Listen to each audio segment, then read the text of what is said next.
बच्चों, formula one racing देखी होगी आपने, नाम तो सुना होगा। बहुत ही खतरनाक, बहुत ही हाई। उसमें आपको पता है एकदम सेकंड सेकंड का खेल, डिसीजन लेना, कितना टर्न लेना है, कब स्पीड कम करनी है, कब स्पीड बढ़ानी है, कैसे आगे निकलना है, नहीं तो तुरंत एक्सीडेंट हो जाता है। तो जीता वही है जो सही टाइम पे सही डिसीजन लेता है, वो नहीं जिसकी गाड़ी सबसे तेज चल रही। कई बार सबसे तेज चलने वाली गाड़ियां पलटी भी मार जाती है। मैक्सिमम बच्चे ज्यादा ज्ञान के चक्कर, ज्यादा कॉन्सेप्ट के चक्कर अपना टाइम भी खराब कर गए, क्वेश्चन भी खराब कर गए। जो आराम से स्मार्टली चला उसकी गाड़ी नहीं पलटी, वो जीत गया। तो जो वैसा ही हुआ था जेई 2022 के एग्जाम के अंदर। एनटीए ने क्वेश्चन पूछा, कुछ बच्चे बड़ी स्मार्टली क्वेश्चन करके सही करके निकल गए, और कुछ बच्चे, मैक्सिमम बच्चे ज्यादा ज्ञान के चक्कर, ज्यादा कॉन्सेप्ट के चक्कर अपना टाइम भी खराब कर गए, क्वेश्चन भी खराब कर गए, और क्वेश्चन को चैलेंज करके रुपए भी खराब कर गए। बहुत सारे बच्चों ने चैलेंज भी किया था इस क्वेश्चन को। इस क्वेश्चन के अंदर बड़ी दो फेमस रिएक्शंस पूछी गई है, बिल्कुल वैसे के वैसे। उस क्वेश्चन के अंदर दो फेमस रिएक्शन पूछी गई थी। मैं बताता हूँ क्वेश्चन में क्या हुआ। आपने एल्डोल और केनिजारो का नाम तो सुना होगा। एल्डोल कंडेंसेशन और केनिजारो रिएक्शन, ठीक है। सेल्फ भी होती है, क्रॉस भी होती है, कंडीशंस क्या क्या होती है बहुत इजीली पहचाना जा सकता है। बेसिक मीडियम में होती है। सबसे पहली चीज तो कार्बोनिल कंपाउंड की प्रॉपर्टी है, मतलब प्रॉपर्टीज के अंदर पढ़ते हैं अपन इसको। कार्बोनिल कंपाउंड मतलब एल्डिहाइड, कीटोन्स के अंदर, ठीक है। अब इस रिएक्शन में सबसे पहले तो बेस का खेल आता है। बेस क्या? NaOH स्ट्रॉन्ग बेस है। तो दो कंडीशन में यूज किया जाता है। एक लिया जाता है अपना डाइल्यूट, और एक लिया जाता है कॉन्सेंट्रेट। अगर ऐसा लिखा हुआ हो तब तो क्वेश्चन बहुत आसान हो जाता है, पर कई बार रिएक्शन पे सिर्फ OH माइनस लिखा होता है, और इस वजह से वहां पे कंफ्यूजन क्रिएट हो जाता है। पर फिर भी हम कंपाउंड को देख के, कार्बोनिल कंपाउंड को देख के भी पता लगा सकते हैं कि इसमें केनिजारो होगी या फिर एल्डोल कंडेंसेशन होगा। केनिजारो रिएक्शन के अंदर अल्फा H नहीं होना चाहिए। अल्फा H क्या होता है? कार्बोनिल ग्रुप से जुड़ा हुआ जो कार्बन है उसके पास हाइड्रोजन नहीं होना चाहिए। समझ में आ गई बात? मतलब कार्बोनिल ग्रुप से सीधे सीधे हाइड्रोजन जुड़ा हुआ फॉर्मेल्डिहाइड हो, बेंजल्डिहाइड हो। समझ में आ रही है बात? अल्फा H नहीं होना चाहिए किसी भी कंडीशन के अंदर। एल्डिहाइड की प्रॉपर्टी हो गई, मेनली एल्डिहाइड की प्रॉपर्टी हो गई। समझ गए बात? एल्डोल एल्डिहाइड की प्रॉपर्टी भी होती है, कीटोन की भी प्रॉपर्टी होती है। यहां पे अल्फा H चाहिए। C डबल बॉन्ड O के पास में दोनों तरफ के कार्बन या एक तरफ के कार्बन के पास भी अगर हाइड्रोजन हो तो ऐसी हाइड्रोजन को अपन अल्फा हाइड्रोजन बोलते हैं, और ये एल्डोल रिएक्शन शो करता है।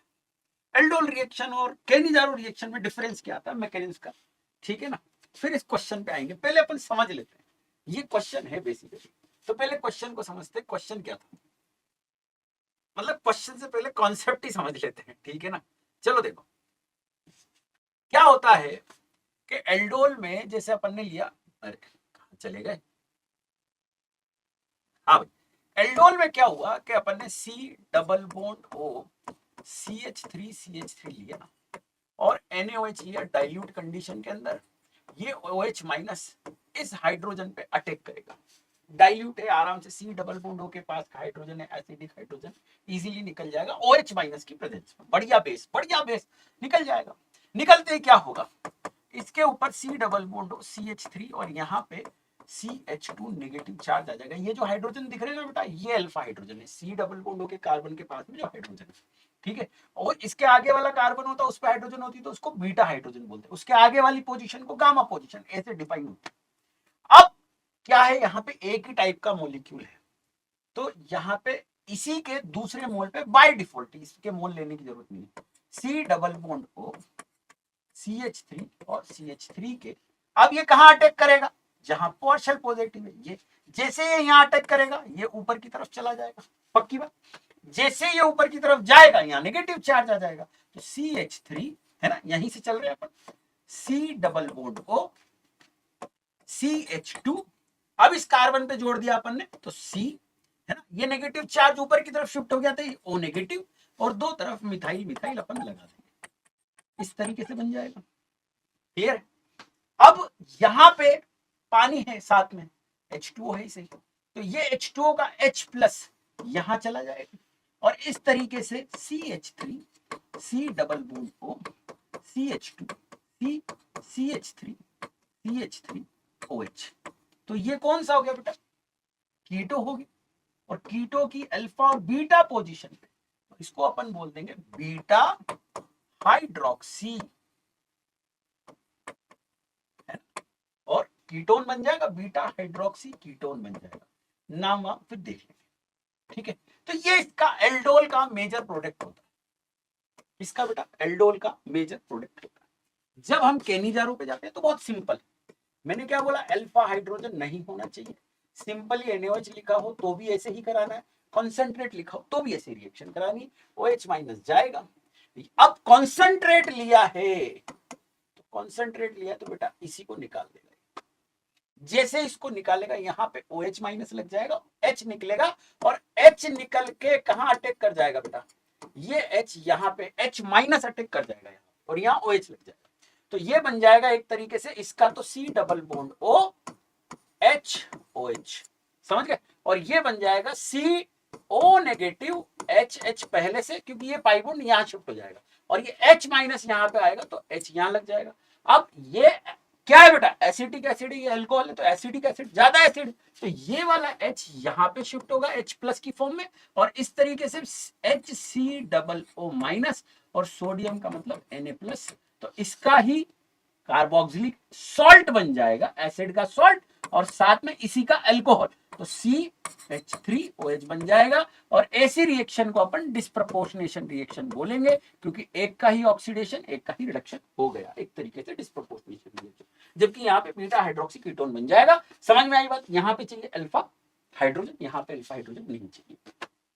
ये एक नॉर्मल रिएक्शन हो गई, नॉर्मल रिएक्शन हुई, कंपाउंड आया, इसको जैसे ही अपन ने पढ़ा, ये इस कंपाउंड को अपन ने पढ़ा, यहां देखा कि यहाँ CH3 है, यहाँ CH3 है, और ये H, अब इस H को ये हटाएगा OH माइनस, एक नॉर्मल NCERT पढ़ने वाला बच्चा यही करेगा, पर जेई मेंस और जेई एडवांस की तैयारी करने वाला बच्चा, है ना, अच्छे टीचर से पढ़ने वाला बच्चा, नॉलेजेबल टीचर से पढ़ने वाला बच्चा क्या पढ़ता है, IL फिनार के अंदर लिखा हुआ है बेटा, ये रहा वो कंपाउंड, सेम IL फिनार से उठा है कंपाउंड, पर एनटीए ने बहुत ही स्मार्टली गेम खेला, जब NaOH के साथ रिएक्शन कराते हैं तो यहां पे एसिड वाला सॉल्ट और अल्कोहल बन जाता है, 100% रिएक्शन होती है, कितने परसेंट, और ये कौन सी रिएक्शन हो रही है, केनिजारो रिएक्शंस हो रही है इसके लिए। तो अच्छा पढ़ने वाला बच्चा इस क्वेश्चन को देखकर, इस क्वेश्चन को देखकर क्या प्रोडक्ट प्रिडिक्ट करेगा, अच्छा पढ़ने वाला बच्चा, अपने नोट्स को ध्यान से पढ़ने वाला बच्चा डायरेक्टली सोचेगा, अरे भैया दो मिथाइल ग्रुप लगे हुए हैं यहाँ पे, तो इस कार्बन पे दो मिथाइल है, स्टेरिक क्राउडिंग हो रही है, तो H प्लस निकलने के बाद जो नेगेटिव चार्ज आएगा उसको अटैक करने में दिक्कत आएगी, इस वजह से ये एल्डोल रिएक्शन नहीं करेगा, हमारे सर ने ये बताया था, तो ये तो केनिजारो रिएक्शन शो करेगा, और केनिजारो के हिसाब से CH3 है ना, होल ट्वाइस C, और ये 3 कार्बन है ना बेटा, तो इसका बन जाएगा सॉल्ट, और इसी का बन जाएगा अल्कोहल, ये बनना चाहिए। अच्छा बच्चा ये करेगा, अब जैसे ही चारों ऑप्शन आते हैं उसको वो ऑप्शन ही नहीं मिलते हैं, उसने क्या करा, प्रोडक्ट कनेक्शन, प्रोडक्ट टाइम लगाया, एक्सेप्शन ध्यान रखा, कोई गलती करने की कोशिश नहीं करी, पूरा एकदम सही किया, एनटीए ने मजे ले लिए भाई साहब, एनटीए ने ऑप्शन ही नहीं दिया, ऑप्शन ही नहीं दिया एनटीए ने। अब क्या कर लोगे, अब क्या कर लोगे, एनसीईआरटी पढ़ने वाला बच्चा, सिंपली पढ़ने वाला बच्चा पूरा क्वेश्चन पढ़ा, व्हाट इज द प्रोडक्ट, उसने देखा अल्फा हाइड्रोजन है, प्रोडक्ट दिख रहा है, दिमाग नहीं लगाया, सेकंड आंसर लगाया, निकल गया। अच्छा पढ़ने वाला बच्चा फंस गया यहाँ पे, उसको ऑप्शन नहीं मिला। उसने कहा ओ हो क्वेश्चन गलत, एनटीए ने एक और गलती करी, एनटीए का क्वेश्चन बोनस कराएंगे, मेरे सर ने बहुत अच्छा पढ़ा। या कुछ सोच रहे होंगे यार मेरे सर ने क्या गलत पढ़ा दिया, ऑप्शन ही नहीं है, अब क्या करूं मैं, जाके सर को बोलूंगा। अब जैसे ही एग्जाम खत्म होता है सर की सब जान खाते। जिनका ऑप्शन, नॉर्मल वाला बच्चा तो कुछ कह ही नहीं रहा है, पर जिनका ऑप्शन मैच ही नहीं हुआ, जिसने लगा ही नहीं पाया, टाइम खराब कर दिया, वो कह रहा है कि सर क्या पढ़ाया आपने, गलत तो नहीं पढ़ाया, गलती तो नहीं कर दिया आपने, एक बार चेक कर लो सर, आप नोट्स देख लो, बुक देख लो, कोई रेफरेंस तो है ना आपके पास में कम से कम। वो सर को चैलेंज कर रहा। और जो कोई दूसरा लगाया, सर मैं तो कुछ भी लगाया क्योंकि मुझे पता था आंसर मैच नहीं कर रहा, बोनस होगा, और बोनस होगा तो सर नंबर आ जाएंगे, अपन तो चैलेंज कर देते हैं। सर ने कहा बेवकूफ, एनटीए का एग्जाम है। किसका एग्जाम है? एनटीए का एग्जाम है। Just NTA things. जब भी एनटीए वाला एग्जाम हो, पहले क्वेश्चन पढ़ना है, चारों ऑप्शन पढ़ने हैं, फिर दिमाग लगाना है। समझ में आई बात? कई बार एक्सेप्शंस इनऑर्गेनिक में भी और ऑर्गेनिक में भी ये गड़बड़ी करता है। पेपर बनाने वाले आई थिंक इतने अच्छी क्वालिटी वाले है ही नहीं। तो अपने को क्या करना है, जैसा देश वैसा भेष। जेई एडवांस में आएगा, केनिजारो ही होगी, पक्की बात है, पक्की बात है, केनिजारो ही होगी, चैलेंज होगा। अगर गलती से आंसर गलत दे दिया तो, समझ गए? पर एनटीए में आया है वो ऑप्शन नहीं है, बेस्ट ऑप्शन के हिसाब से एल्डोल है, एल्डोल कराएंगे, मस्त हो जाएंगे।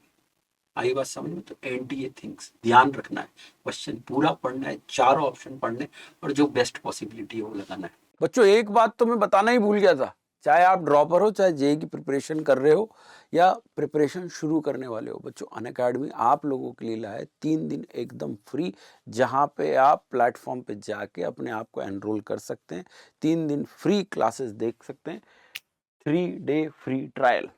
क्या बोला मैंने? 3 डे फ्री ट्रायल।